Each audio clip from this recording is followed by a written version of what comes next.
just I've gotten some really racial responses, and just dropping the M-bomb, monkey, all this other stuff. And if I bring up race in the sport, then people, oh, here he goes, he's race baiting. Oh, he's pulling out the black card, pulling out the race card again. But, I mean, the screenshot after screenshot is just some of the most brutal fans ever. But, as I said once before, I know who I am. I can look in the mirror, and nothing that anyone has ever said to me has stopped me from being a champion, stopped me from making it to the top. And if it was going to stop me, it would have stopped me so long ago, I would have never made it to this point. I grew up in Ferguson, and everybody told me I wouldn't make it, I wouldn't do anything. My teachers told me in school that basically, hey, man, if you want to do anything in your life, you need to pull yourself together. And they were just brutally honest with me.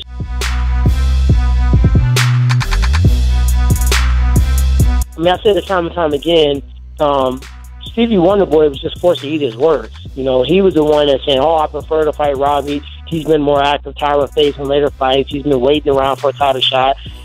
He said that, and I just made him eat his words. I wasn't giving him my moment.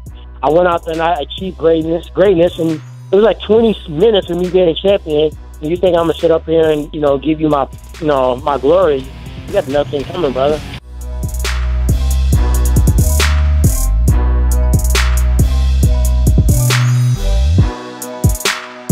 I'll give you a couple of examples. One, they never end, okay? So George could be 170 and his rights still be owned by UFC. That doesn't exist in any other sport anymore. It did, but it hasn't in 30 years. Another example is all of the licensing rights that are involved are owned by UFC, and the ability for a fighter to do separate licensing is extremely limited, which is unlike in other sports, which you obviously know that major stars in basketball or hockey or baseball or football have. These are just two most obvious examples. But then when you go through parse through the different parts of the contract, it's extremely restrictive as to what fighters can and cannot do, and it's just unlike any other sport at this stage. Not even boxing.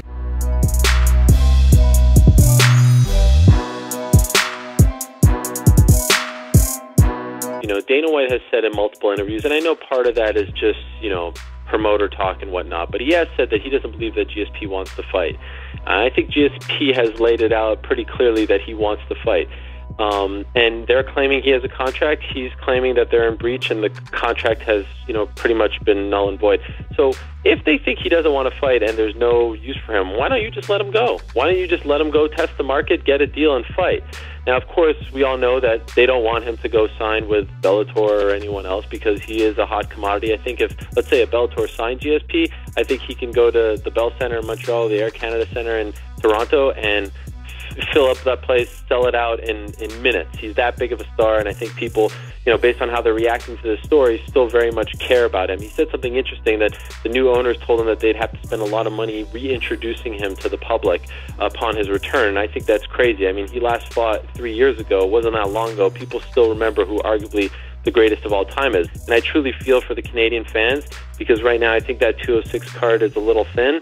I also feel for DC, who gets pay-per-view points and would definitely, stand to gain a lot from GSP being on the card. So, aspect of GSP, I mean, if you recall, back in the day, showing up to press conferences wearing a suit was an anomaly, and he was one of the first to do that. He would show up to these pre-fight press conferences wearing a suit while everyone else was wearing, flip-flops and Affliction t-shirts. So he was really a pioneer in that respect. He got made fun of for doing that.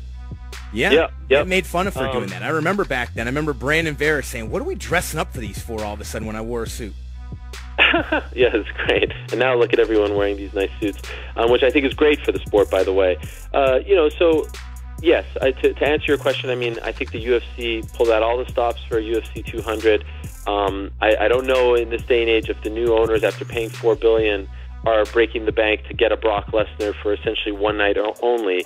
A lot changed after that, and GSP said in that interview with me yesterday on the MMA Hour that, with Lorenzo, he was at the goal line, and they had a deal, and then the new owners come in, and they say that deal is no longer in play, and we're going to talk about a new deal. What's interesting to me is Chris Weidman told me last week that in order to get his deal done for 205 and beyond, his new contract, he had to go to Las Vegas and meet with Lorenzo Fertitta Fertitta kind of served as this mediator, which is kind of mind-blowing in the sense that he just sold the company. Why is he still involved in deals? But if that happened, and we know he still has a very good relationship with Dana White, why couldn't the same be done with GSP? That's another weird aspect to all this. And like I said, I mean, the UFC, from what I'm told, laying off around 60 to 80 employees today. There's a reason for that. You talk about cost cutting and duplicate jobs and things like that. So yeah, anyone who thought that WME IMG was going to pay $4 billion, keep it all the same, and just kind of go on their merry way, you were fooling yourselves. A, they want to try to bring more revenue in. They're going to try to do things strategically to start getting in the black. And B, they have a lot of their own people that they want to put in. And unfortunately, that's just the nature of business acquisitions, as you know.